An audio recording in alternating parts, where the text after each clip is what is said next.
தமிழர் பகுதியில் தமிழ்நாட்டில் வந்து இங்கே வழிபாட்டு முறையை பார்த்து ஆச்சரியப்பட்டு போயிட்டாங்க, புரியல அப்படின்னு சொன்னாங்கன்னு சொல்றீங்க. அப்போ வழிபாட்டு முறையை பார்த்து ஆச்சரியப்படுறான் அப்படின்னா அங்கே ஏற்கனவே அவன் இருந்த இடத்துல வழிபாட்டு முறையில கிடையாதா, இல்லை அவருடைய வழிபாட்டு முறை வேறையா? இல்லை, கிடையவே கிடையாது. அந்த கடவுளே இல்லாத போது அவனுக்கு 4 வேதங்களிலும் ஒரு டெம்பிள் கிடையாதுங்க.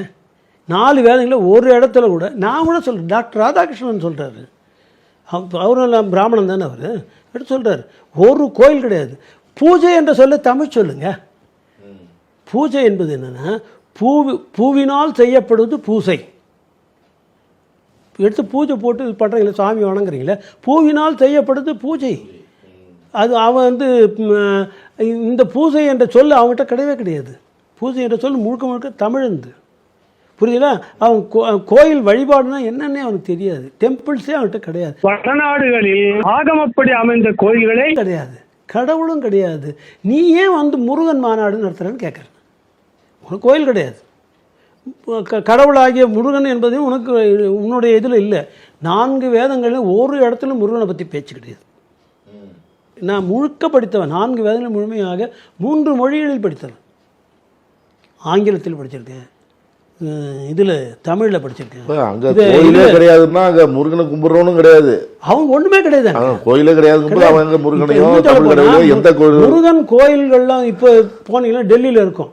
அது வந்து நம்ம இங்கேருந்து போனவங்க கட்டணும். இப்போ கட்டணும் 20ஆம் நூற்றாண்டுக்கு முன்னால் வடநாட்டில் எந்த இடத்துல முருகன் கோயிலே கிடையாது. இப்போ அதில் ஒரு கேள்வி, மலேசியாவில் இருக்குது, சிங்கப்பூர்லாம் இருக்குல்ல, பல்வேறு நாடுகள்லையும் கட்டுறாங்க, இங்கேருந்து போனவங்க கட்டுறாங்க. அப்படிங்கிறப்ப அங்கே அந்த பகுதியில் இருக்கிற வடநாட்டுக்காரங்க வருவாங்களா? நீங்கள் பார்த்து பல்வேறு இடங்களுக்கு போய் பல நாடுகள் நான் போயிருக்கேன். பல நாடுகளில் நான் பல நாடுகளுக்கு போய் குட நன்னீராட்டு பண்ணிட்டு வந்திருக்கேன். இப்போ கூட போயிட்டு வந்து ஒன்று பண்ணேன். அதுக்கப்புறம் குட நன்னீராட்டுகள் பண்ணுறேன். அங்கே வந்து தமிழர்கள் தான் இருக்காங்க. தமிழர்கள் வரும்போது அந்த நாட்டில் அவனுக்கு வழங்குறதுக்கு இடம் இல்லை, இது பார்க்கறதுக்கு வரணும், இவன் கூட கலந்துக்கிறான், அவ்வளோதான். கூட அவன் ஒன்றும் அதுக்குள்ளே நுழைய முடியாது. இன்னைக்கு கூட அவனும் அர்ச்சகராக வர்றதில்லை. வடவர்கள் யாரும் அர்ச்சகராக வர்றது எங்கேயாவது, அதாவது ஆரியர்களில் ஒரு எங்கேயாவது 1-2 பேர் இருப்பான். இங்கே கூட தமிழ்நாட்டில் கூட ஆரியர்கள் கபாலி கோயிலில் பார்த்தா 2 பேர் இருக்கான். அவன் உள்ளே நுழையக்கூடாது, ஆகமப்படி அவன் சாமி தொட்டு பூஜை பண்ணால் சாமி தீட்டாயிட்டாருன்னு ஆகமம் எழுதியிருக்கு. ஆனால் 2 பேர் இருக்காங்க. ஸ்மார்த்தர்கள் இருக்கக்கூடாது, அவன் ஸ்மார்த்தர்கள் இருக்காங்க.